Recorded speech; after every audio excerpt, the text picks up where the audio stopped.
नमस्कार दर्शकों साथियों, मैं हूं शशि शर्मा। आप देख रहे हैं दबंग खबरें। दर्शकों, आज हम विनयनगर में मौजूद हैं और विनयनगर में सड़क के बीच में अवैध तरीके से बनाया गया पंख हॉल जो था उसे आज तोड़ा गया है महानगर पालिका द्वारा।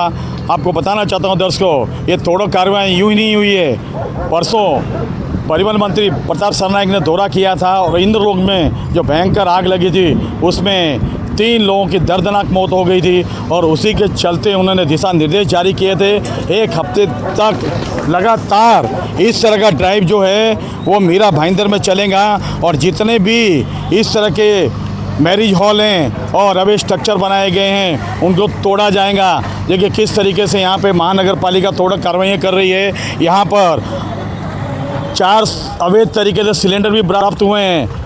महानगर पालिका को उन्हें सीज़ किया गया है और देखिए किस तरह से महानगर पालिका का दम तोड़ता जेसीबी बुलडोज़र तोड़ रहा है। होता क्या है अक्सर कि ये जेसीबी और बुलडोज़र वाले जो कॉन्ट्रैक्टर हैं वो अवैध स्ट्रक्चर माफियाओं से साठगांठ कर लेते हैं और पूर्ण रूप से तोड़क कार्रवाई नहीं होती है। लेकिन देखना है कि इसे पूरा तोड़ा जाता है या छोड़ा जाता है। आपको एक नज़ारा दिखाना चाहता हूँ। ये जो ज़मीन है, ये जो शादी का हॉल बनाया गया है, यहाँ के स्थानीय नगर सेवक सचिन मात्रे उनके परिवार वालों का है और उनकी पत्नी अभी हाल ही में नगर सेविका बनी है। देखिए सामने ही उनका कार्यालय है, एडवोकेट मयूरी सचिन मात्रे। लेकिन कहते हैं ना, अवैध स्ट्रक्चरों की मलाई कौन नहीं खाना चाहता। कई वर्षों से ये स्ट्रक्चर था और लाखों रुपया महीने का किराया वसूला जाता था। कहूँगा कैमरामैन को इस तरफ दिखाने के लिए कि उनके ठीक बगल में जो एम मार्ट दिखाई दे रहा है वो भी अवैध तरीके से बनाया गया है और उसकी भी कोई परमिशन नहीं है। देखना है महानगर पालिका इसे तोड़ती है या छोड़ती है, क्योंकि अक्सर ऐसा होता है कि जो कार्रवाइयाँ बोली जाती हैं उन पर ही कार्रवाइयाँ होती है, बाकी को छोड़ दिया जाता है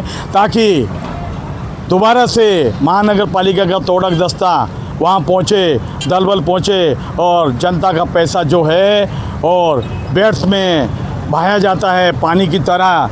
महानगर पालिका को चाहिए कि उनके अगल बगल में भी अगर इस तरह के अवैध स्ट्रक्चर हैं तो उन्हें भी इसी बहाने से तोड़ा जाए। नहीं तो वो क्या करेंगे, स्टे के लिए जाएंगे और स्टे उन्हें मिल जाएगा, क्योंकि यहाँ के स्थानीय नेता ही यूँ कह सकते हो भू माफियाओं के संरक्षण देते हैं, तभी तो इस तरह के पनपते हैं। बीच सड़क में बनाया गया था आज। अब इस सड़क को चौड़ा भी किया जा सकता था, लेकिन कई वर्षों से यहाँ पर स्थानीय नगर सेवकों का राज था तो ज़मीनें भी उनकी अपनी हैं, जबकि ये सारी की सारी ज़मीनें लिटिगेशन में हैं। अब देखना है हमारी खबर का असर किस तरह होता है।